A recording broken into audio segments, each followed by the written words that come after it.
அன்னை தமிழுக்கும் அவையோர் அனைவருக்கும் எம் நெஞ்சம் நிறைந்த முத்தமிழ் வணக்கங்கள். இன்று நான் எடுத்துக்கொண்ட அதிகாரம் பொருட்பாலில் 53வது அதிகாரமான சுற்றம் தழால். சுற்றம் தழால் என்ற உன்னத அதிகாரத்தின் மூலம் உறவுகளை எப்படி கொண்டாட வேண்டும் என்று வள்ளுவர் கற்பிக்கிறார். சுற்றம் என்பது நம்மை சுற்றியுள்ள அன்பு நெஞ்சங்கள். தழால் என்பது அவர்களை நம் நெஞ்சோடு சேர்த்து கொள்ளும் பேரன்பு. ஒரு மனிதன் உயர்வடைவதற்கு அவனுடைய திறமை மட்டும் போதாது. அவனை ஊக்கப்படுத்தும் குடும்பம், உறவினர்கள், நண்பர்கள் ஆகியோரின் பங்கும் முக்கியமானது. நம்முடைய சந்தோஷத்திலும் துக்கத்திலும் முதலில் வந்து நிற்பவர்கள் சுற்றத்தாரே.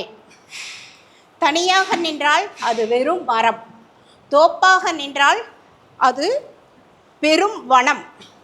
தனியாக வாழ்ந்தால் அது வெறும் வாழ்க்கை, சுற்றத்தோடு வாழ்ந்தால் அதுவே பெரும் காவியம். மனித வாழ்க்கை என்பது தனித்து வாசிப்பதற்கான புல்லாங்குழல் அல்ல, சுற்றத்தோடு சேர்ந்து வாசிக்க வேண்டிய நாதஸ்வரம், உறவின் தத்துவம்.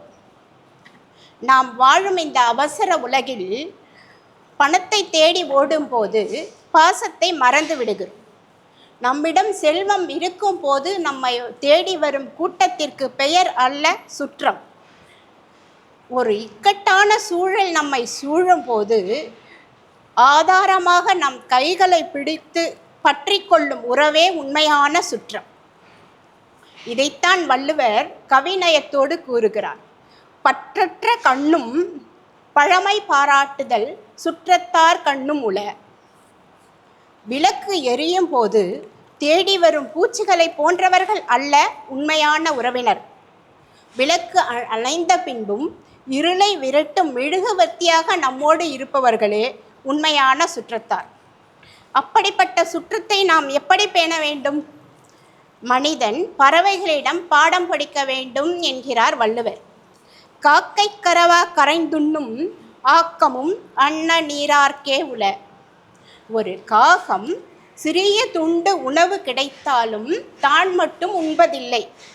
தன் இனத்தை கூவி அழைத்து பகிர்ந்து உண்ணும் பேரழகை காண்கிறோம். அந்த பறவை குணம் கொண்ட இல்லங்களில்தான் செல்வமும் ஆக்கமும் நிலைத்து நிற்கும் என்கிறார் வள்ளுவர். குளம் நிறைந்திருக்கும் போது தேடி வந்து குளம் மற்றும் பறவைகளைப் போல இருக்கக்கூடாது நம் உறவுகள். வற்றிய குலத்தின் ஈரமாக நம் உறவுகளை காக்க வேண்டும். ஒரு காவிய சான்று. துன்ப காலத்திலும் சுற்றத்தை கைவிடாத உன்னத பண்பிற்கான ஒரு உதாரணம். பெரும் காவிய நாயகன் கொடைவள்ளல் கர்ணன். மகாபாரத போருக்கு முன்பாக கிருஷ்ணர் கர்ணனிடம் சென்று, கர்ணா, நீ பாண்டவர்களின் மூத்த சகோதரன், எங்களிடம் வந்துவிடு. பாரத தேசத்தின் அரியணை உனக்கு காத்திருக்கிறது. தர்மன் உனக்கு குடைபிடிப்பான், அர்ஜுனன் உனக்கு தேர் ஓட்டுவான் என்று அரசாட்சி சுகத்தை காட்டுகிறார். அப்போது கர்ணன் சிரித்து கொண்டே சொன்னான், மகுடத்தை தந்து எனக்கு முகவரி தந்தான் துரியோதனன். இன்று மரணம் துரத்துகிறது என்று தெரிந்து நான் அரியணைக்கு ஆசைப்பட்டு என் சுற்றத்தை நான் கைவிடுவேனோ என்றான். உலகமே என்னை இகழ்ந்த போது கர்ணன் என்னை அரவணைத்து கொண்டான்.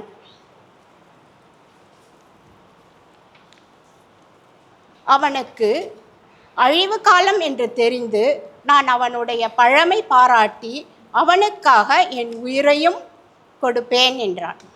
அரசாட்சி சுகத்திற்காக என் சுற்றத்தை காட்டி கொடுக்க மாட்டேன் என்றான் கர்ணன். துரியோதனன் வழி தவறானதாக இருக்கலாம், ஆனால் ஆபத்து காலத்தில் தன் சுற்றத்தை கைவிடாது கர்ணனின் அதே பண்பு வள்ளுவர் சொன்ன சுற்றம் தழால் என்ற சொல்லுக்கு தன் இரத்தத்தால் எழுதிய கவிதை வடிவம். சபையோர்களே, வாழ்க்கை என்பது மிகச் சிறியது. இதில் கோபங்களும் பிரிவினைகளும் தேவையற்ற சுமைகள். பணத்தை அள்ளி சேர்ப்பதை விட மனங்களை அள்ளி சேர்ப்போம். காக்கையைப் போல பகிர்ந்துண்டு நம்மிடம் உள்ள அன்பை சுற்றத்தாரோடு பகிர்ந்து அனைவரையும் அரவணைத்து வள்ளுவர் காட்டிய வழியில் வாழ்வதே மனித பிறவியின் ஆகச்சிறந்த பயன் என்று கூறி இந்த நல்வாய்ப்பிற்கு நன்றி பாராட்டி விடைபெறுகிறேன். நன்றி, வணக்கம்.